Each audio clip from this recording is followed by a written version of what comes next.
அறத்தின் வழி நின்று வழிபடுத்த இனத்திற்கான ஒரு ஊடகம் வள்ளுவம். சப்ஸ்கிரைப் செய்து உறுதுணையாகுங்கள், பொருளாதாரம் கொடுத்து பெருந்துணையாகுங்கள்.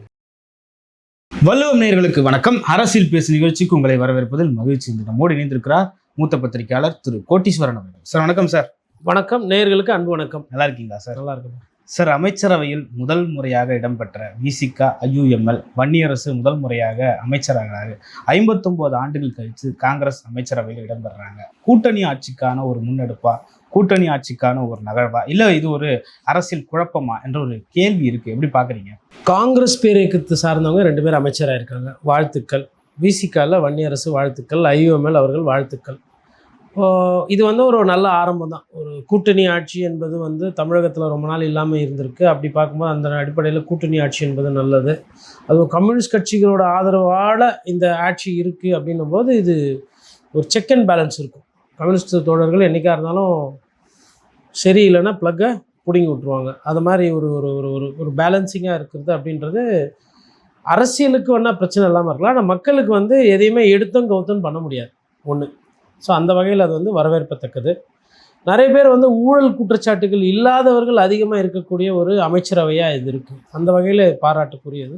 வயது மிகவும் குறைந்தவர்கள் அதிகமான எண்ணிக்கையில் அமைச்சர்களாக இருக்காங்க. பெண்கள் அதிகமாக இருக்காங்க. அதுக்கப்புறம் பட்டியலின மக்கள் நிறைய பேர் அமைச்சராக இருக்காங்க. இதெல்லாம் இந்த அரசுக்கு சாதகமான போக்கு. இதெல்லாம் ஒரு நல்ல சிந்தனை, நல்ல ஒரு நோக்கத்தோடு போயிட்டுருக்கு. பட் இதை தாண்டி இந்த அரசு எப்படி செயல்பட போகுது அப்படின்றது தான் முக்கியம். இதில் 59 வருஷத்துக்கு அப்புறம் நடக்குது, அதிகமான பட்டியலின மக்களுக்கு கொடுத்துருக்காங்க அப்படின்றதெல்லாம் ஒரு நாள் 2 நாள் நம்ம பேசிக்கலாம் சந்தோஷமாக. அதை தாண்டி என்ன செய்ய போகிறாங்க இவங்க அப்படின்றது தான் ரொம்ப முக்கியமாக பார்க்கணும். Okay sir. இதில் திமுகவில் இருந்து ஆராசா அவர்கள் இந்த சம்பவம் நடந்த உடனே ஒரு ட்வீட் போட்டிருந்தார். அதாவது, முன்னேற தரப்பட்ட ஏனியும் மூட சாதியை நொறுக்க வேண்டிய சிறுத்தையும் வெறும் விசில் சத்தத்திற்கு முட்டு கொடுக்கும் என்றால் பூமுடித்தவளை புறம் தள்ளி புணர்ச்சிக்கு வேறிடம் தேடுவதில் தவறில்லை அப்படின்னு சொல்லிட்டு போட்டிருக்காரு. அது ஒரு பெரிய கண்டனத்தை IUMலும் விசிகாவும் மற்ற இதர கட்சிகளும் வச்சுக்கிட்டு இருக்காங்க. திமுக மேலே ஒரு துரோகம் இது அப்படின்ற மாதிரியான ஒரு ஸ்டேட்மெண்ட்டாக பார்க்கப்படுகிறது. அது துரோகம் அப்படின்றதெல்லாம் தாண்டி இந்த வார்த்தைகள் ரொம்ப கடினமான வார்த்தைகள். ஐயா அண்ணாவோட பேரில் இயங்கக்கூடிய ஒரு கட்சி மட்டமான வார்த்தைகள் பயன்படுத்தக்கூடாது. நான் என்ன சொல்லேன்னா, விடுதலை சிறுத்தைகளை விமர்சனம் பண்ணுங்க, கேள்வி கேளுங்க. ஏப்பா, எங்கள் உதயசூரியன் இல்லாமல் எங்கள் தொண்டை இல்லாத வேர்வையில் தானே இந்த வெற்றி வந்துச்சு. நாங்களாம் சேர்ந்து தானே வேலை பார்த்தோம். நாங்கள் வேலை பார்க்காம உங்கள் கூட்டணியை கொடுக்காம 8 சீட்டு கொடுக்காம 2 சீட்டு நீங்கள் வெற்றி பெற புரிஞ்சிருக்கோம். அதை கேள்வி கேளுங்க, IUML நோக்கி கேள்வி கேளுங்க. பட் இந்த வார்த்தைகள் அதனுடைய வார்த்தையினுடைய சொல்லாடல் ரசிக்கிற தன்மையில் இல்லை. ஒரு பெண்மணி இருக்கிறாங்க, ஒருத்தரோட வாழ்ந்தாங்க, ஆனால் பட்டு அதை விட்டு இன்னொருத்தர் கூட போயிட்டா மாதிரி அது சொல்லாடல் போகுது. அது தேவையான்றது தான். ஒருத்தரை திட்டுறது கண்டிக்கிறதுன்றது ஒரு முறைங்க. சொல்லாடல் இப்போ இவர் ஆராசாவுக்கு எப்பவுமே பார்த்திங்கன்னா வாயில் அவருக்கு சனி பகவான் டிசைனாக டான்ஸ் ஆடுவார். அவர் வாயில் உட்காந்துக்கிட்டு ஒரு சிலருக்கு அது மாதிரி சொல்லுவாங்க. இதே மாதிரி வேலையை ஐயா திரு எடப்பாடி பழனிசாமிக்கு ஒரு காலத்தில் பண்ணார். அதுக்கப்புறம் ஒரு சிலர் செருப்புக்கு சமம் அப்படின்ற மாதிரி பேசுகிறது. இது இன்னமும் நீங்கள் இவ்வளோ தமிழ் புஸ்தகம் படித்து இவ்வளோ இலக்கியம் படித்து என்ன புண்ணியம்? அண்ணன் திருமாவளவன் செஞ்சது 100க்கு 100 துரோகம்தான். எங்கள் கூட்டணிக்கு ஓட்டு போடல, நாங்கள் ஆட்சிக்கு வரல, முடிஞ்சு போச்சு. அது ஒரு நிலைப்பாடு.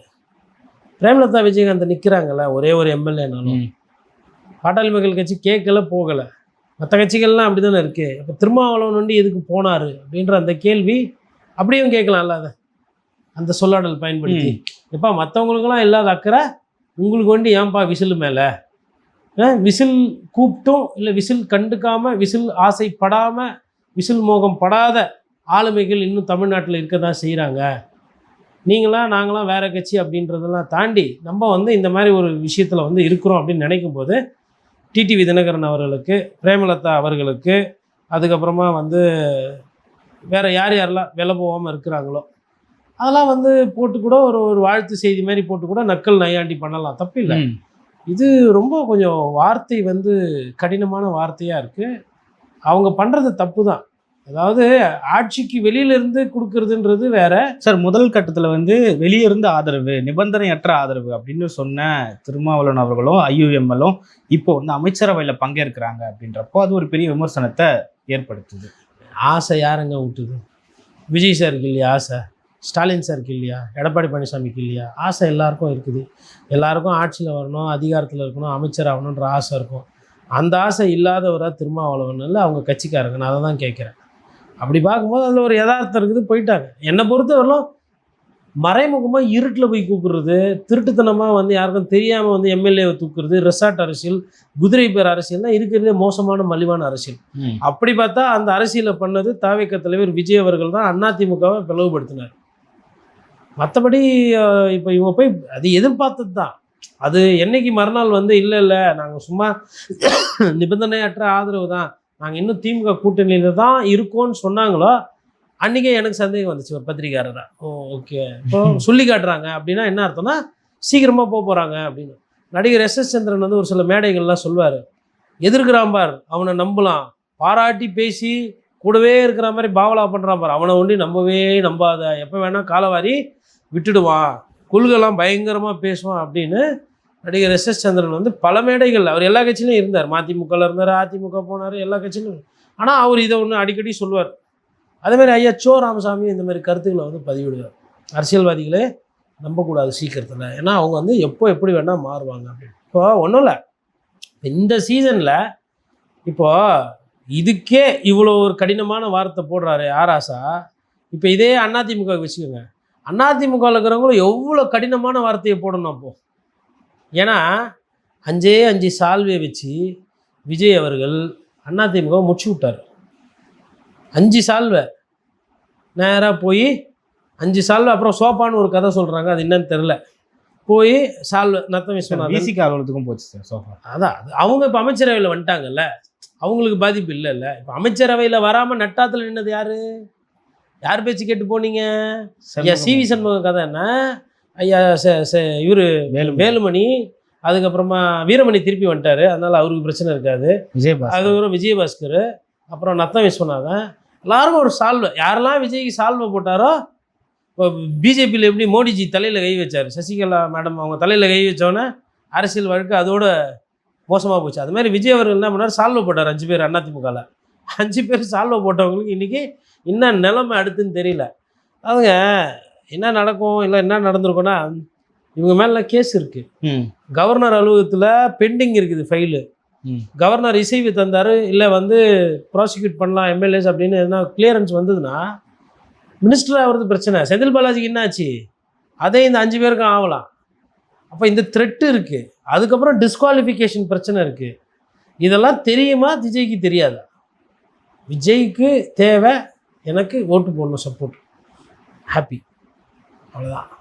இந்த அதிமுக என்னடா நம்மள ஒரு ஆள் நம்பி வந்தாங்களே, நம்மக்கிட்ட நட்பு பாராட்டா, அமைச்சராகணும் அதாகிறோம்லாம் சொன்னோமே, கவர்னர் முடியாது கோச்சிக்கணும் இல்லை இது பண்ணால் அது அவங்க பிரச்சனை பார்த்துக்கிட்டோம். அப்போ முடிவெடுக்காத தலைமை, அதாவதுங்க இந்த முடிவெடுக்கிறது இருக்குல்ல, விஜய் எனக்கு தெரிஞ்சு எடுத்த ஒரே முடிவு கட்சி தொடங்கினது தான். அதுக்கப்புறமா பார்த்திங்கன்னா தெளிவான முடிவுலாம் நிறைய விஷயம் எடுக்கலை. ஆனால் ஒரு நேரம், நல்ல நேரம், மக்களோட அந்த சப்போர்ட் இருக்குது, முதலமைச்சர் ஆகிட்டார். அதனால் வந்து இப்போ இது என்ன வேலை, சும்மா நம்பி வந்தவங்களாம் நட்டாத்தில் விட்டு போயிட்டீங்களா நீங்கள் பாட்டுன்னு. இப்போ அவங்கெல்லாம் என்ன பண்ணுவாங்க, எடப்பாடி பழனிசாமி மேலே போய் கோவத்தை திட்டுவாங்க, இது நீங்கள் தான் காரணம், அது இது இப்படியே போச்சு. இப்போ ஆல்ரெடி தோற்று போன ஒரு கட்சியை 47 எம்எல்ஏ தான் அந்த கட்சிக்கு பாவம். கட்சி திருப்பி ஏஞ்சி வருமா வராதா அப்படி இருக்கும்போது இவர் வேலையை பார்க்காம இப்போ இன்றைக்கி திருமாவளவனோட நட்பு பாராட்டுறீங்க எல்லாம் ஐயுஎம்எல், இது செட்டிங் அப்போவே இருந்தது தானே. அப்படி இருக்கும்போது எதுக்கு அதிமுகவை போய் பராண்டி வைக்கணும், எதுக்கு சப்போர்ட் கேட்டீங்க, மறைமுகமாக கேட்டீங்க, கொல்லப்புறத்தில் போய் எதுக்கு பண்ணீங்க அந்த வியாபாரத்தை? அது குதிரை பேர வியாபாரம், குதிரை பேர அரசியல்னா அதுக்கு பேர், அதுதான் இப்போ இருக்குது. ஆனால் இப்போ அதெல்லாம் மறந்துட்டு சார் அது ஒரு பேக்கப்னு நம்ம எடுத்துக்கலாம். எது பேக்கப்? ஊரா மூட்டை வீட்டிலேருந்து எடுத்து வச்சுக்கிறதா? ஐயா கனகராஜ் சூப்பராக சொல்லியிருப்பார் பத்திரிகையாளர் பேட்டியில். கம்யூனிஸ்ட் தலைவர் கனகராஜ் சார், என் வீட்டில் பொருள் இல்லை அப்படின்னு எதிர் வீட்டிலேருந்து எடுத்து வச்சா அதுக்கு பேர் என்ன, திருட்டா இல்லையான்னு கேட்டார். நானாச்சு பரவாயில்ல, குதிரை பேராசிரியர் திருட்டுன்னே சொல்லிட்டார். ஐயா அவங்க வந்து தாவேகாவுக்கு சப்போர்ட் கொடுத்துருக்குறாங்க, அவங்க சப்போர்ட் கொடுத்துட்டீங்க, வாங்கிட்டீங்க. அப்புறம் நான் பேக்கப் அதிமுக வேண்டிக்கிட்டு பேக்கப்பு. அதுக்கு பேர் திருட்டா இல்லையான்னு கேட்டார் அவர். இந்த நெறியாளருக்கு என்ன பதில் சொல்கிறதுனே தெரில. ஐயா கனகராஜ், நீ சொல்லுப்பா, உன் வீட்டிலேருந்து ஒரு பொருள் எடுத்துட்டா அதுக்கு பேர் என்னப்பான்னு கேட்டார். அதிமுகன்ற ஒரு வீட்டிலேருந்து கொஞ்சம் விஷயத்தை நீங்கள் எடுக்க முயற்சி பண்ணீங்க, அதுக்கு பேர் என்ன? எடுத்துட்டீங்க, முயற்சி இல்லை, எடுத்து அவர்கள் உங்களுக்கு ஆதரவாக வாக்கை செலுத்தி விட்டார்கள். வரலாறுல என்ன இருக்குது இன்னைக்கு? தேவைக்கு ஏற்ற அதை விட அதிகமாக பெரும்பான்மையை நிரூபித்தார் முதலமைச்சர் விஜய். ரைட்டா? அந்த பெரும்பான்மை எங்கேருந்து வந்துச்சு? யார் வீட்டிலேருந்து எடுத்துன்னு வந்தது? இந்த கேள்வி இருக்குல்ல, இது சட்டத்தில் இது கேள்வி வருமா? சபாநாயகர் இது விஷயம்லாம் தாண்டி கோர்ட்டுக்கு போகும்போது வரும்ல. அதுதான் சொல்கிறார் ஐயா கனகராஜ், அழகாக சொல்கிறார், இது வந்து திருட்டுக்கு சமம் அப்படின்ட்டு. ஓகே சார், விசிகாவோட ரொம்ப நாள் அவங்களோட கொள்கையாக இருக்குது ஆட்சியிலும் பங்கு அதிகாரத்திலும் பங்குன்றது. அது இன்னைக்கு நிறைவேறி இருக்குன்னு சொல்லிட்டு நம்ம எடுத்துக்கலாமா சார்? நிறைவேறி இருக்குது, அதுதான் நம்ம வாழ்த்துக்கள் சொல்கிறோம். ஐயுஎம்எல்லாம் இப்போ ஐயா ஷாஜகான்லாம் அமைச்சராவார்னு அவரே நினச்சி பார்த்துருக்க மாட்டார். அதனால் நல்ல நேரம் ஒரு சிலருக்கு கூரையை பிச்சுக்கிட்டு கொட்டுது. கொட்டட்டும், நல்லது தான். மக்களுக்கும் இதே மாதிரி கொஞ்சம் கொட்டினா ரொம்ப நல்லது. அதாவது 59 ஆண்டு கால கனவு, அதுக்கப்புறமா வந்து நினைவு, அதுக்கப்புறம் மக்களுக்கு வெற்றி, அதெல்லாம் வந்து இப்படி இந்த நுனிநூல் அழகான தமிழ் வார்த்தைகள்லாம் பேசி ஒரு நாள் 2 நாள் கொண்டாடி முடித்த கையோட சிலிண்ட்ரு 2500 பணம், அதுக்கப்புறமா வந்து தாய்மாமன் சீரு, இந்த மாதிரி விஷயங்கள்லாம் இருக்கு இல்லைங்களா? இதில் வந்து அவங்க நோக்கம் செலுத்தணுன்றதான் நம்மளோட பார்வை. ஓகே சார், விசிக தலைவர் தொல் திருமாவளவன் அவர்கள் சரியான முடிவு தான் எடுத்தாரா? 2 நாள் டைம் எடுத்துக்கிட்டாரு, சரியான முடிவு தான் எடுத்தாரா சார்? இந்த ஆட்சியில் பங்கு வகிக்கணும் அப்படின்றதுல சரியான முடிவு தான் எடுத்தாரா? இல்லைங்க, அது சரியான முடிவா தவறான முடிவான்னு நம்ம சொல்ல முடியாது. அது வந்து அவங்களோட முடிவு. அவங்க எம்எல்ஏ இருக்கிறாங்க. விஜய் வந்து யார் நினைச்சாலும் முதல்வர் நினைச்சா யாரை வேணா அமைச்சர் பெருமக்கள் ஆக்கலாம் ஒரு எம்எல்ஏவை. அதனால சட்டத்துக்குள்ள இருக்கிற விஷயத்த அவங்க முடிவு பண்ணி தான் எடுத்திருக்காங்க. அதுவும் சரியான முடிவுன்னு சொல்ல முடியாது, அது ஒரு யதார்த்தமான முடிவு. இல்லை, அந்த ஆட்சியிலையும் பங்கு வந்துச்சுனாலே திமுக கூட்டணின்றது இதுக்கப்புறமா இல்லை. இதுக்கப்புறமா நீங்க கூட்டணின்னு சொன்னீங்கன்னா அதை விட திமுகவை ஏமாற்ற முடியாது. ஓகே, தயவு செய்து எதிர்த்து, அதாவது பிரிஞ்சிருச்சு இன்னைக்கு. என்ன ஆராசா ஒரு கமெண்ட், என்ன சாதாரணமான கமெண்ட், அது ஆபாசமான கருத்துங்க அது. சரி, அவர் கேட்குற கேள்வி கரெக்டு, ஆனால் வார்த்தைகள் சொல்லாடல் ரொம்ப மோசமாக இருக்கு. இதை வந்து நாகரிகமாக யாரும் ஏற்றுக்கிற மாட்டாங்க. என்னது இது, பூ முடிச்சது ஒன்று புணர்வுக்கு ஒன்றுனா என்ன வார்த்தை? தமிழில் ஓகே, இது நல்ல வேலை வடசென்ன பாஷையிலலாம் அதை மொழியாக்கம் பண்ணி பார்த்தா எனக்கு வெபேன்னு ஆகிடுது. என்னடா இது இப்படியா அப்படின்ற மாதிரி. அதனால் மேபி அதை எடுத்துடலாம். அவர் அந்த ட்வீட்டை எடுத்துட்டு வேறு எதனா வார்த்தைகள் கூட போட்டு கேள்வி கேளுங்க. நீங்கள் சொக்காய் பிடிச்சி கேள்வி கேளுங்க, 100% உரிமை இருக்குது உங்களுக்கு. ஏன்னப்பா, பூத்தில் மொத்தம் ஒரு தொகுதிக்கு 250 300 பூத்து, 300 பூத்தில் உங்களுக்கு எவ்வளோ ஆள், ஒவ்வொருத்தருக்கும் பூத்துக்கு காசு, சாப்பாடு, செலவு, பிரச்சாரம், கூட்டணி கட்சியோட தோழமை கட்சியோட உழைப்பு எல்லாத்தையும் போட்டு காசு கொடுக்க வேண்டியதில் காசு கொடுத்து, உழைப்பு கொடுக்க வேண்டியதில் உழைப்பு கொடுத்து, உதயசூரியனை மேலே வச்சு அதுக்கு கூட பானையை வச்சு பொங்க வச்சு உங்களை ஆளாக்கி விட்டா விசிலு சத்தம் நல்லா கேட்குதா அப்படின்னு கூட கேட்கலாம். யதார்த்தம். இந்த மாதிரி சொல்லாடல் அது இன்னொன்று. இப்போ திருச்சி சிவா அப்படின்னா அது மாதிரிலாம் பேச மாட்டார் அவர். ஆராசா எப்பவுமே ஐயா கொஞ்சம் உணர்ச்சி வசப்படுவார். உணர்ச்சி வசப்படுறதுனால வர வார்த்தைகள். ஓகே சரி, இப்போ விசிகா திமுக கூட்டணியில் இருக்கா தாவேகா கூட்டணியில் இருக்கா அப்படின்றது ஒரு பிரதான கேள்வியா இருக்கு. இன்னைக்கு நான் அதுக்கு பதில் விளக்கம் அப்படின்னு சொல்லியிருக்காரு திருமாவளவன். இது பொய், இதுதான் இது பண்ணா இதனால தான் ஆராசா அப்படி அசிங்கமா கேட்குறாரு. அங்கே போய் சேர்ந்துக்கிட்டு பூந்துக்கிட்டு ஆட்சியில் அதிகார காலில் இது ஆகிட்டு அப்புறம் என்ன இன்னைக்கு விளக்கம்? இது தப்புங்க, இதுதான் தப்பு. நீங்கள் எப்போ வன்னியரசு முதல்வர் ஆஃபீஸில் சொல்லி அவர் அமைச்சரவையில் பங்கு பெறாரா அப்போவே கூட்டணி முறிவு. என்ன நீங்கள் என்ன செல்லமாக வளர்க்குற செல்லப்பிராணி நாய்க்குட்டியா? இந்த வீட்டில் வந்து காலையில் சாப்பிட்றதுக்கு, அந்த வீட்டில் மதியம் பிரியாணி சாப்பிட்றது, நைட்டு ஒரு ஐயங்கார் வீட்டில் போயிட்டு தயிர் சாதம் சாப்பிட்டு மறுநாள் காலையில் ஒரு மாறுவடி வீட்டுக்கு போய் பால் குடிக்கிறதுக்கு செல்லப்பிராணியா நீங்கள்? இங்கே கொஞ்சம் அங்கே கொஞ்சம் அங்கே கொஞ்சம்னு எதனா ஒரு வீட்டுக்கு காவலாக ஒரு வீட்டுக்கு ஒழுங்காக இருந்தால் தான் அந்த நாய்க்குட்டி மீது ஒரு இது இருக்கும். இது அதை விட மோசமாக இருக்குது. இங்கேயும் இருப்பேன் அங்கேயும் இருப்பேன் அங்கேயும் இருப்பேன்னா என்ன அர்த்தம்? இது இல்லை, அதிகார பகிர்வுன்னு ஒரு ஆப்ஷன் கிடைக்குது, அதனால ஆப்ஷனை விடுதலை. சரி, அந்த தேன் கிடைக்குது, அது தேனை கையில் ஃபுல்லாக போட்டு நல்லா ரசிக்க வேண்டியதானே? தேனை ரசிக்கிட்டு எதிர் வீட்டுக்காரங்க அங்கிள் எப்படி இது தேன் நல்லா இருக்குது அங்கிள் அப்படின்னா எதிர் வீட்டில் இருக்கிறவங்க அசிங்கமாக பேசுவாப்புல, ட்வீட் போடுவாப்புல, போட மாட்டேப்ல. எப்பா நேற்று வரும் நம்ம வீட்டில் தானே பார்த்தேன், இப்போ எதிர் வீட்டில் போயிட்டு இல்லாமல் தேனு நல்லா இருக்குது நக்கி பார்க்குறேன், வரீங்களா அப்படின்னா அப்போ வெறுப்பேற்றுறது வேலை தானே இது. இந்த அரசியல் தானே பண்ணுறீங்க. கூட்டணியில் இருக்கா இல்லையான்னு எப்படி சொல்வீங்க? மன்னிக்கணும், கூட்டணியை விட்டு வெளியேற வேண்டிய ஒரு சூழ்நிலை வந்துருச்சு. சத்தியமாக இது வந்து ஆசைப்பட்டு எடுத்த முடிவில் ஒரு போராத காலம். அவர் வந்து வெளிப்படையாக வந்து கேட்குறாரு, ஆசை யாரை விட்டுது, அதனால் போயிட்டோம், முடிஞ்சு போச்சு. என்ன இதுக்கப்புறமா நான் சொல்லாடல் தெரியுங்களா தமிழில் மக்களை ஏமாத்துறதுக்கு? ஆராசா போட்ட வார்த்தைகளில் தான் தப்பு, குணத்திலேயோ கேள்வியிலேயோ தப்பு கிடையாது. ரைட்டா? இங்கே குணத்திலேயே தப்பு. நானே கேட்குறேன்னா, நீங்கள் எல்லாம் என்ன சொன்னீங்க? பாசிச பாஜக வந்து விடக்கூடாதுன்னு தானே சொன்னீங்க. ஆமாம். ஏன் அப்போ கூட்டணிக்கு வெளியிலேருந்து ஆதரவு கொடுத்துருக்கலாம் இல்லையா? கொடுக்கல. சிபிஐ சிபிஎம் அங்கே வேறுபடுறாங்க, நீங்கள் அங்கே வேறுபட்டீங்க, சரி போயிட்டீங்க. இப்போ போனால் அவங்களுக்காச்சும் உண்மையாக இருங்களேன், விஜய் சாருக்காச்சும் இனிமேல் உண்மையாக இருங்களேன். அங்கே எடுத்துகிட்டு போயிட்டு தேன் டப்பாக்குள்ளே கையை விட்டுக்குன்னு நல்லா ஹாப்பியாக இருந்துக்கின்னு கொஞ்ச நாளைக்கு தான் அப்புறம் அங்கே வந்துடுறேன் அப்படின்ற மாதிரி எதுக்கு பேசணும்? அதுதான் அர்த்தம். கூட்டணியை பற்றி நாங்கள் சொல்கிறோம், என்ன சொல்கிறதுக்கு என்ன இருக்குது?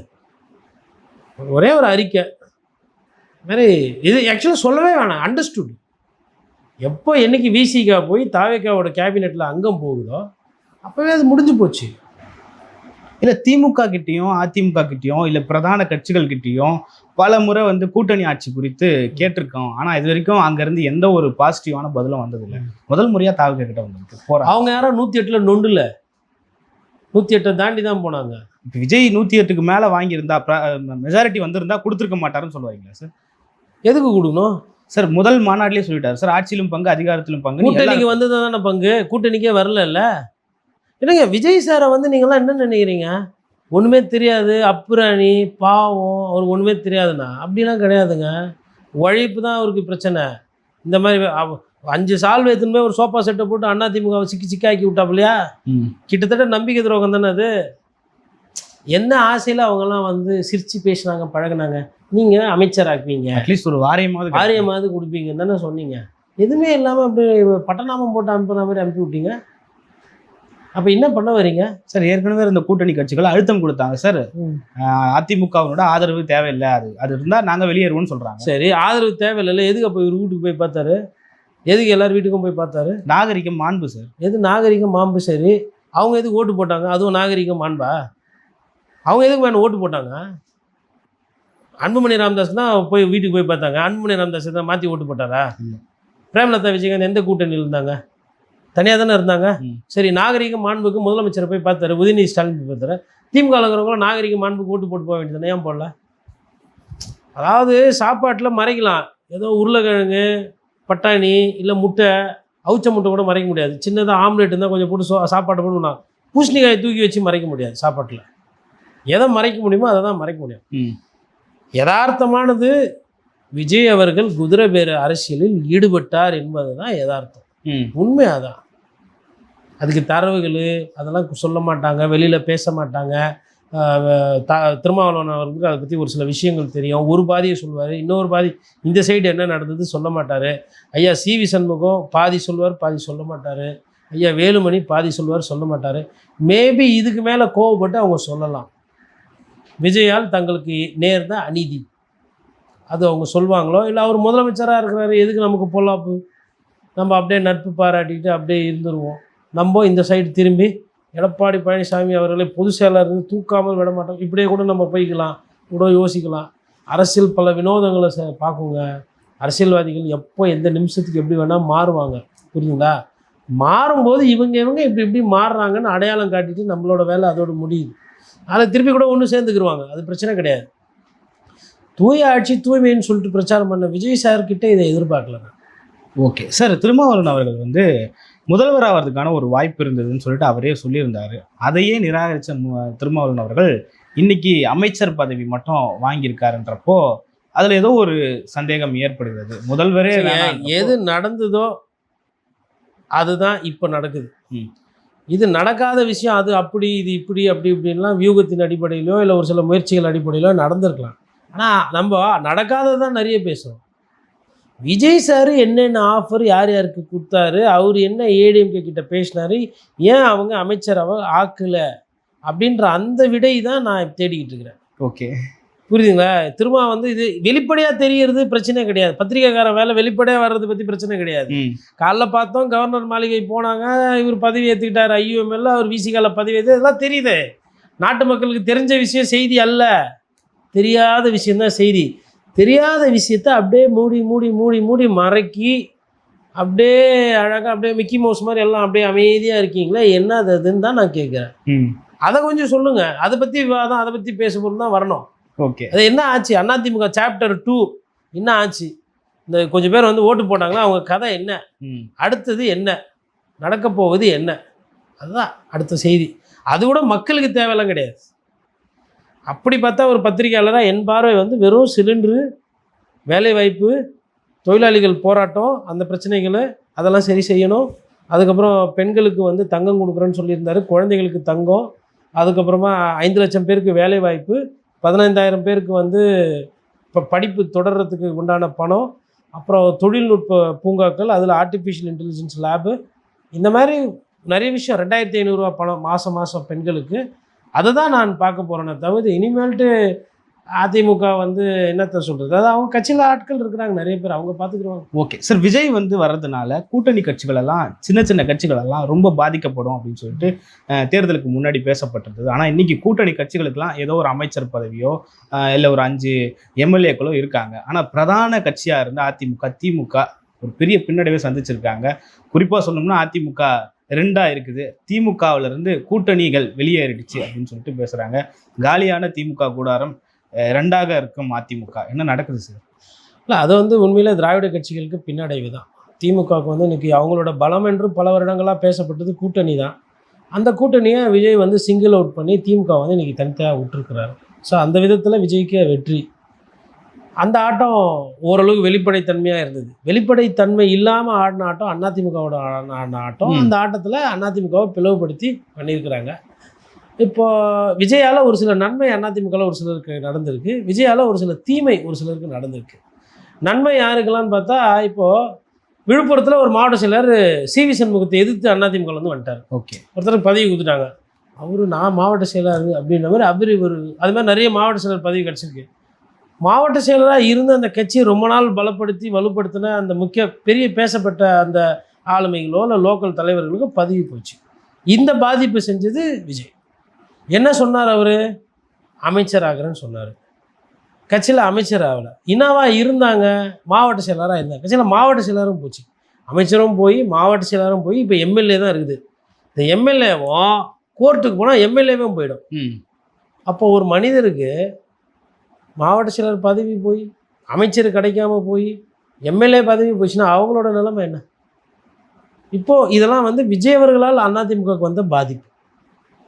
அதாவது எடப்பாடி பழனிசாமியால் கட்சி தோத்துச்சு, ஆனால் கட்சி பிளவுபடலை, கட்சி உடையலை. ஃபஸ்ட்டு 2017 ஒழிஞ்சது, அது வேறு கதை. அந்த பஞ்சாயத்தெல்லாம் முடிஞ்சு 2025 டிசம்பருக்குள்ளே எல்லாத்தையும் செட்ரேட் பண்ணி கடைசியாக இருந்த ஓபிஎஸ் திமுகவில் போய் சேர்ந்து அந்த பஞ்சாயத்து முடிஞ்சுக்கு வந்து அமமுக கூட்டணி வந்து முடிஞ்சிச்சு. திருப்பி 2026 அதை ஆரம்பித்து வச்சது யார்? இப்போ இது பாதிப்பு. அதே மாதிரி அந்த சைடு பார்த்தீங்கன்னா இப்போ ஆராசாவோட கருத்து எவ்வளோ கோவம், எவ்வளோ தாக்கம் இருக்குது பாருங்க. கோவத்தில் நியாயம் இருக்குன்ற மாதிரி தான் நான் பார்க்குறேன். வார்த்தைகளை தான் நான் வந்து வன்மையாக என்னால் ஏற்றுக்கொள்ள முடியல. தமிழ் சமுதாயத்தில் இருந்துட்டு யார் எப்படின்றதுனால அவங்க பேசுகிற கோவம் நியாயமாக இருக்கலாம், ஆனால் கருத்து வார்த்தைகள் அப்படி இருக்கக்கூடாது இல்லையா? தமிழ் சமுதாயத்துக்கு அது அழகல்ல. அதை பார்க்கும்போது வந்து 2 திராவிட கட்சிகளும் பாதிப்புக்குள்ளாக இருக்குது விஜய் அவர்களால். ஓகே, இன்னும் பாதிப்புகள் என்னென்னா, நிறைய கவுன்சிலர்கள் வந்து திமுகவில் இருக்கிற கவுன்சிலர்கள் வந்து தாவேக்காக்கு தாவுவதற்கு திட்டமிட்டு கொண்டிருக்கிறார்கள். அதிமுகவை சார்ந்தவர்கள் நிறைய பேர் இந்த கிளை கழகம் அந்த மாதிரிலாம் இருப்பாங்க இல்லைங்களா? அப்போ கவுன்சிலர் ஆகணும், இல்லை வந்து அடுத்து என்ன ஆளுங்கட்சியோடு நான் வந்து ஆசையாக இருக்கணும், க்ளோஸாக இருந்தால் தான் எனக்கு லோக்கலில் பிஸ்னஸ்லாம் பண்ண முடியும், லே அவுட்டு போடுறேன் ரியல் எஸ்டேட்டு, இல்லை வந்து நான் வந்து இந்த ஒரு சில கன்சல்டேஷன்லாம் பண்ணுறேன் அப்படின்னா எனக்கு ஆளுகின்ற அரசுக்கு ஆதரவாக இருந்தால் எதுன்னு. அதனால் பதவி இருக்கோ இல்லையோ ஓடி போய்ட்டு தாவேக்கால இருக்க முக்கியஸ்தர்களுக்கு செங்கோட்டனையோ ஜெயசீலோ பார்த்து ஒரு சால்வையை போட்டு அண்ணா வணக்கண்ணா அப்படின்னு சொல்லிட்டு ஒரு ஃபோட்டோ எடுத்து கடையில் மாட்டிக்கணும். அந்த வேலையை நிறைய பேர் பண்ண ஆரம்பிச்சிட்டாங்க. ஃபுல் ஃப்ளெஜில் நடக்குது. அதனால் திராவிட கட்சிகள் இதெல்லாம் நடக்குது. எவ்வளோக்கு சீக்கிரம் அவங்க கட்சியை ரெடி பண்ணி டியூன் பண்ணுறாங்களோ அது வர தேர்தலுக்கு ரெடி ஆகும். இல்லைன்னா சிக்கல் இன்னும் மோசமாக போகும். ஓகே சார், என்ன செய்ய போகிறார்கள் சிவி சண்முகம் அண்ட் டீம் அப்படின்ற ஒரு கேள்வி இருக்குது. ஏன்னா எல்லா பக்கமும் அடி வாங்கியாச்சு, நடுவில் நிற்கிறாங்க, என்ன செய்ய போகிறாங்கன்ற ஒரு கேள்வி இருக்குது. கண்ணு மூடி க்ளோஸ் பண்ணி பார்க்கணும் நம்மளோட அந்த நிலைமைக்கு யார் காரணம் அப்படின்னா 2 பேர் வருவாங்க. ஒன்று இந்த சைடு கண்ணு மூடி க்ளோஸ்னா எடப்பாடி பழனிசாமி, இவர் விஜய் சார் வருவாங்க. நியாயப்படி யார் அதுக்கு காரணம்னு அவங்களுக்கே தெரியும். நம்ம வச்சு யார் நம்மளை ஆசை கட்டி மோசம் செஞ்சது அப்படின்னு அது தெரிஞ்சதுனாவே அவங்க முடிவுலாம் எடுத்துருவாங்க. ஓகே சார், இன்னைக்கு காலையில் புசி ஆனந்த் அவர்கள் ஒரு அறிக்கை விட்டிருந்தாரு. தாவேக்காவினர் அரசு அலுவலர்களை யாரும் இது பண்ண வேணாம், அவங்க வந்து போய் சோதிக்க வேணாம், ஆய்வு பண்ண வேணாம், உங்களோட எல்லை என்னன்னு தெரிஞ்சுக்கிட்டு அதுக்கேற்ற மாதிரி நடங்க, தாவேக்காவினர் அரசு ரீதியான வேலைகளில் ஈடுபட வேணாம்னு சொல்லியிருக்காரு. இந்த செய்திகளை நம்ம தொடர்ந்து பார்த்துருப்போம். மருத்துவர் அணியில் இருந்த ஒருத்தவங்க வந்து ஸ்ட்ரெயிட்டாக ஹாஸ்பிட்டலுக்கு போயிட்டு அங்கே ஆய்வு பண்ணுறாங்க. அது எப்படி பார்க்கலாம் சார்? ஐயா புசி ஆனந்துக்கு நெஞ்சார்ந்த நன்றி. ஏன்னா இதை தான் நாங்கள் சொல்லிகிட்டு இருந்தோம். அவருக்கு அரசியல் தெரிஞ்சிருக்கு, அவருக்கு அரசியல் புரிஞ்சிருக்கு. இப்போ நம்ம சொன்னாலாம் கேட்க மாட்டாங்க, அவர் சொன்னால் கேட்பாங்க. ஏன்னா அவங்க கட்சிக்காரங்கன்னு தலைமை சொல்லுதுன்னும் போது கட்டுப்படுவாங்க. இப்போ அவர் செஞ்சிருக்கிற ஒரு விஷயத்தினால அந்த கட்சிக்கு வரக்கூடிய பாதிப்பை அவர் தடுத்திருக்கிறார். ஓகே, ஒரு பொது செயலாளராக அவர் காலை முன்னாடி வச்சு இப்படி ஒரு விஷயத்த பண்ணிடுறேன். இது எங்கே போகனா ஆளாளுக்கு நான் அணியில் இருக்கிறேன், நான் அதில் இருக்கிறேன், இதில் இருக்கிறேன்னு சொல்லிட்டு போகும்போது எம்எல்ஏக்களுக்கு வேலை இல்லாமல் போகும், அமைச்சர்களுக்கு கெட்ட பேர் வரும். அதுக்கப்புறம் இந்த டிக்டாக் மயம், இந்த ரீல்ஸ் போடுறது, இன்ஸ்டா, இதுதான் அது நடக்கும். இது எல்லாத்தையுமே வந்து தவிர்க்கிறதுக்கு அவர் பண்ணியிருக்காரு. நேற்று ஒரு ஊடகத்தில் உட்காந்து நான் பேசும்போது இதை தான் சொன்னேன். பக்கத்தில் இருந்தவர் உங்களுக்கு மரபு தெரியுமா, மாண்பு தெரியுமா, அதெல்லாம் பண்ணிக்கிறாங்க 67 77ன்னு பத்திரிகையாளரே அப்படி பேசுகிறார். நான் சொல்கிறேன், ஐயா அப்படி கிடையாது. எந்த சட்டத்தின் அடிப்படையில் அவங்க போய் ஆய்வு மேற்கொள்கிறாங்கன்னு உங்களுக்கு தெரியாது அப்படின்னு. இப்போ நான் கேட்குறேன், அப்போ சரி நான் வந்து இப்போ ஒரு போலீஸ் ஸ்டேஷனில் போய்ட்டு காக்கி ட்ரெஸ் போட்டுன்னு நான் வந்து ஆய்வு பண்ணுறேன், நான் இந்த கட்சியில் இருக்கிறேன்னா அது சரியாகுமா அப்படின்னா இல்லை அப்படின்னு. என்னோட குரல் வளத்தை விட அவருக்கு நிறைய குரல் வளம் இருக்குது, நல்லா பேசுகிறாரு, நல்ல சிந்தனை எல்லாம் இருக்குது. பட் இந்த விஷயத்தில் வரும்போது சப்போர்ட் பண்ணணும்னு பண்ணி அவருக்கும் இது. இப்போ இன்னைக்கு காலையில் புசி ஆனந்த் கேள்வி கேட்டிருக்கிறாரு. சரி, நாங்கள்லாம் ஒரே இனம் தான், பத்திரிகையாளர்கள் நாங்கள் ஒரே இனம் தான். ஒரு பத்திரிகையாளருக்கு ஒவ்வொரு நிலைப்பாடு இருக்கும். அதனால் அவங்க செய்கிற வேலையில் வேற, அவங்களோட கருத்து நிலைப்பாடெல்லாம் வேற இருக்கும். ஆனால் அந்த குறைந்தபட்ச அந்த ஒரு ஒற்றுமை வர வைக்கிறதுக்கு ஐயா புசி ஆனந்த் இன்னைக்கு எங்களுக்கு உதவி செஞ்சுருக்கிறார். ஏன்னா எதை செய்யலாம் சட்டப்படி, எது செய்யக்கூடாதுன்னு இருக்குது. இப்போ புசி ஆனந்தே அதை சொல்லிட்டதுனால இனிமேல் தாவேக்கா நிர்வாகிகள் அந்த தவறான விஷயத்தை செய்ய மாட்டாங்க. அது தாவேக்கா ஆட்சிக்கு நல்லது, தாவேக்கா கட்சிக்கு நல்லது. பொது செயலாளராக அவர் ஒரு நல்ல முடிவை வந்து, முடிவுன்றதை விட இது வந்து இதை கண்டிக்கணும். அதுதான் ஒரு கட்சியினுடைய. இப்போ எப்படி அந்த வார்த்தைகள் போட்டதுக்கு வந்து அருவருப்பாக இருக்குன்னு சொல்லிட்டு நான் அவர் ஆராசா போட்டதுக்கு பதிவு பண்ணுறேன். அதை யார் கண்டிக்கணும்? கட்சியில் இருக்கிறவங்க தான் கண்டிக்கணும். கண்டனத்தை தெரிவிங்க, கேள்வி கேளுங்க. அதை வந்து அறிஞர் அண்ணா வழியில், அறவழியில் அருமையான சொல்லாடல்களை போட்டு கேளுங்க, அப்படி கேட்கணும். நான் வந்து திமுகவில் வந்து இந்த திருமண கூட்டத்தில் பேசுகிற மாதிரியோ இல்லை அதிமுகவில் திருமண கூட்டத்தில் பேசுகிற மாதிரியோ அப்படி பேசக்கூடாது. அது நல்ல சொல்லாடல். அதுதான் அதே மாதிரி இந்த விஷயத்தை பொறுத்தவரைக்கும் அவர் வந்து அப்போதாங்க அது ஒரு கட்சி வந்து கண்ணியத்தோடு செயல்படும். ஒரு 4 பேரை கூப்பிட்டுக்கிட்டு சால்வை போட்டுக்கிட்டு டீனை கூப்பிடு, நாளைக்கு டிப்போ போவாங்க. அப்பா கண்டக்டர் யாருப்பா, டிரைவர் என்னப்பா இது வண்டி இப்படி சொட்டையாகுது, டயர் இப்படி இதுன்னு இதே பண்ணினே இருப்பாங்கன்னு வச்சுக்கோங்களேன். ஒரு சின்ன எக்ஸாம்பிள் சொல்கிறேன். இப்போ ஒரு 23 ரூட்டு இருக்குது, அயனாவரம் டு அப்படிக்கா போவோம் வண்டி, காலேஜ் பசங்கள்லாம் போவாங்க. போகும்போது இதே மாதிரி ஒரு 4 பேர் போனோன்னே, வா ப்ரோ நம்ம போய் இன்ஸ்பெக்ஷன் பண்ணலாம் ப்ரோ, தளபதி ஆச்சு எப்படி இது, தீ தளபதி தீ தளபதின்னு 4 பேர் கத்தின்னு போயிட்டு வைப்பு எல்லாம் பண்ணுகிறாங்க. கூட இதை பார்த்தோன்னா 2 மீடியாவும் போகுது. ஓகே, போனோன்னா அந்த கண்டக்டரு கிட்ட போயிட்டு, என்ன தளபதி ஆட்சி வருது, நான் வண்டி சொட்டையாகுது, சீட்டு சரியில்லை, பிகில்லாம் எப்படி ஊதுற அப்படி இப்படின்னு அவர்கிட்ட கேட்குறான்னு வச்சுக்கேன். அதை தான் நாங்களும் சொல்கிறோம். கடிதம் அனுப்பிச்சு முதலமைச்சருக்கு 2 மாதம் ஆச்சு, போய் தளபதி கிட்ட கேளு, போய் மந்திரி கிட்ட கேளு, உங்கள் மந்திரி கிட்ட அப்படின்னு யாருன்னா 2 பேர் சொல்லி விட்றாங்க. அது வந்து ரிவர்ஸ் ஆயிடுச்சுன்னா ஆட்சிக்கு என்ன ஆகும்? ஆய்வு பண்ணுறேன்னு போகிறீங்க, உள்ளே என்ன பிரச்சனை, அரசுக்கு கஜானாவில் என்ன பணம் இருக்குது, துறைக்கு வர வேண்டிய பணம் வந்துச்சா, டயர் மாற்ற சொல்லி உங்கள் இன்டென்ட் போட்டிருப்பாங்க, பஸ்ஸில் வந்து இந்த மாதிரி பற்றின்னு போய் இது ஓட்டையாக இருக்குது, இதை வெல்டு பண்ணோம், இல்லை இந்த பஸ்ஸையே மாற்றணும் அப்படின்லாம் இருக்கும். நீங்கள் பாட்டுன்னு ஆய்வு பண்ணுறேன்னு சொல்லிட்டு செல்ஃபோனை தூக்கின்னு போய் பண்ணி ஏடா கூடமா ஐயா அங்கே எதிரில் இருக்கிறவங்க திருப்பி கேள்வி கேட்டாங்கன்னா, அதேமாதிரி வைன் ஷாப்பில் கூட இப்போ நிறைய வீடியோ வருது, எங்கள் அண்ணன் ஆட்சி வந்துச்சு ஏன் 20 ரூபா வாங்குறீங்க அப்படின்னு. யாரோ ஒருத்தர் உணர்ச்சி வசப்பட்டு உங்கள் அண்ணன் சொல்லி தான் 20 ரூபா வாங்குறாங்க, உங்கள் அண்ணனோட ஆள் வந்தாங்க, தாவேக்காக்கு தான் இந்த பணம் போதான்னு யாரோ ஒருத்தர் பொய்யாவே பேசிடுறாரு. என்ன ஆகும்? எதை யார் செய்யணுமோ அதை தான் அவங்கவுங்க செய்யணும். சார் ஆனா அது எங்க இருந்து தொடங்குச்சுன்ற ஒரு பெரிய கேள்வி இருக்கு சார். இப்போ எம்எல்ஏக்கள் ஆரம்பிச்சு வச்சாங்க இதை. எம்எல்ஏக்கள் போயிட்டு டாஸ்மாக்ல ஆர்டர் வந்துச்சா, மூடுனீங்களா, சீல் வைக்கிறீங்களா அப்படின்னு சொல்லிட்டு ஆரம்பிச்சு வச்சாங்க. இப்படி பல எம்எல்ஏக்கள், வேளச்சேரி எம்எல்ஏ கூட ஏதோ ஒரு ரோடு போடுறப்போ அங்க போயிட்டு இது இந்த அளவு தான் வரணும், இல்லைன்னா அங்க பேமெண்ட் ஸ்டாப் பண்ணுங்க அப்படின்னு எம்எல்ஏக்கள் ஆரம்பிச்சு வச்சது இன்னைக்கு கட்சி நிர்வாகிகள், அணியினர் தொடங்குறாங்க சார். இல்லைங்க, எம்எல்ஏ பண்றது சட்டத்துல இடம் இருக்குங்க. ரீல்ஸா போறதுக்கு இடம் இருக்கா சார்? இல்ல, ரீல்ஸா போட்டிருக்க வேண்டாம், அதுதான் அங்க பிரச்சனை. அதை ரீல்ஸா போடுறதோ அதுல ஒரு விளம்பரம் தேடுறதுன்றது ஒரு பிரச்சனை இருக்கு. இன்னொன்னுங்க, இப்போ திமுக எம்எல்ஏவும் ஆய்வு எல்லாம் நடத்திருக்கிறாங்க, அதிமுக எம்எல்ஏவும் ஆய்வு நடத்து. அவங்க ரீல்ஸ் போடல. அவங்க என்ன பண்ணுவாங்கன்னா, இந்த இன்ஃபர்மேஷன் டிபார்ட்மெண்ட் இருக்கு இல்லையா, அரசோட டிபார்ட்மெண்ட், அவங்கள கூட்டு போவாங்க. அவங்களும் வீடியோ எடுப்பாங்க, போட்டோ எடுப்பாங்க. அப்போ அவங்க என்ன பண்ணுவாங்கன்னா, இந்த மாதிரி எக்மோர் சட்டமன்ற உறுப்பினர் இந்த பாதாள சாக்கடை திட்டத்தை ஆய்வு செய்தார், உடன் சென்னை மாநகராட்சி ஆணையர் இருந்தார், எங்கே தண்ணி தேங்குது என்ன ஏதுன்னு கேட்டறிந்தார், இந்த வேலையை சீக்கிரமாக மழைக்கு முன்னதாக முடித்து தருமாறு கேட்டுக்கொண்டார், ஆய்வின் போது உடன் இருந்தவர் சொல்லிட்டு ஒரு 2 கட்சிக்காரங்க பேரை போட்டு எல்லாரும் குரூப் ஃபோட்டோ இருக்கிற மாதிரி ஒரு ஃபோட்டோ செய்தி ஊடக பிரிவு இருக்கு இல்லையா அரசுல, DIPR, directorate of information public relations, அவங்களே என்ன பண்ணுவாங்க, அந்த செய்தித்துறையை வெளியிடும். அப்போ அது அரசு சார்ந்த ஒரு விஷயத்த, அரசு செய்யக்கூடிய ஒரு வேலையை சட்டமன்ற உறுப்பினர் ஆய்வு செய்து அவர் செய்தித்துறை மூலமா அது போட்டோவை கொடுக்கும்போது அதற்கு ஒரு நம்பகத்தன்மை, அதற்கு ஒரு ஒரு ஒரு கண்ணியம் எல்லாமே இருக்கும். அது முறை, அது சட்டத்துல இடம் இருக்கு, அதுதான் நடைமுறை. நீங்களா போயிட்டு டிக்டாக்கு ரீல்ஸ் எடுத்து போறது கொள்றது அது நல்லா இருக்கு. அது இந்த மாதிரி பிரச்சனைகளை கொண்டு போய் விட்டுரும். மற்றபடி மக்களால் தேர்ந்தெடுக்கப்பட்ட பிரதிநிதிகள், கவுன்சிலரு, எம்எல்ஏ, எம்பி, அமைச்சர் பெருமக்கள், இவங்க எல்லாருமே போய் இன்ஸ்பெக்ஷன் பண்ணணும், ரிவ்யூவு பண்ணணும். மக்கள் உங்களை ஓட்டு போட்டு தேர்ந்தெடுத்ததை நீங்கள் போய் இதெல்லாம் பண்ணணுன்ட்டு தான். இது தாவேக்கால இருக்கிற 108 எம்எல்ஏ, அதாவது இப்போ 107 விஜய் சார் உட்பட, விஜய் சாரே முதலமைச்சராக இருந்தாலும் பெரம்பூருக்கு ஒரு எம்எல்ஏவா போய் அவர் அடிக்கடி அங்கே இருக்கிற விஷயங்களை ஆய்வு செய்யறது அந்த மக்களுக்கு செய்யற நன்மை.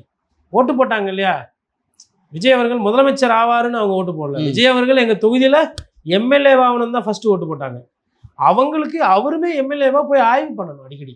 சொல்லியிருந்தார் சார், மாசத்துக்கு ஒரு தடவை வரேன்னு சொல்லியிருந்தார் சார். இல்லை, சொல்லியிருந்ததெல்லாம் இருக்கட்டும், செய்யட்டோன்றதான் நான் சொல்றேன். அவர் செய்ய மாட்டாரு நான் சொல்ல, செஞ்சா நல்லா இருக்கும்னு தான் நான் சொல்றேன். அவர் உழைக்க மாட்டாருன்னு நான் சொன்னேன், உழைச்சா நல்லா இருக்கும்னு நான் பேசினேன். அதை தான் நான் திரும்பவும் பேசுறேன். ஓகே, பல்வேறு கருத்துக்களை பகிர்ந்து கொண்டீங்க. மற்றும் ஒரு பேங்க் சந்திப்போம். நன்றி சார்.